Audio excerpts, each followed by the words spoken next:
And my next point is really important, and it also will teach you a lot about the way that truly wealthy people think. Truly wealthy people do not ask how much does it cost. They ask how much will I lose? And here's what I mean by that. Some people might look at, for example, a Ferrari. Some people might look at that and go, oh, you're being financially irresponsible. Okay, well, what if I told you the price I bought this at and the time of the year that I bought this at? For example, here in Dubai, I'm about to leave for the summer, so I don't get to drive this thing for like 3-4 months. But in summer, you start to get some crazy deals on cars. When I sell this car, I'm telling you right now, I will lose nothing. In fact, I'll probably even make a bit of money for the price I bought it. That's more financially responsible than the person that is being humble and buys a brand new Tesla and loses 30% of its value, whatever, even buys like a Cadillac or Jeep or whatever, like these cars brand new off the lot, where as a percentage, they lose so much money. So just in general in life, please, when you're buying something, don't ask yourself how much does it cost.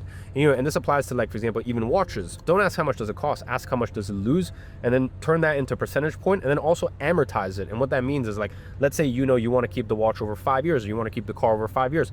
How much by the end of it are you going to lose? Because a lot of times, the heaviest hit can come in the first year. So you basically just want to amortize it, and you also want to think in these terms. And by the way, this can apply to anything, whether that be property, whether that be literally anything in your life. But yeah, I guess my point still stands, which is, like, truly wealthy people would rather invest $1 million into something if they knew that they could get $1 million back, rather than investing $200,000 into something knowing that they could only get $130,000 back.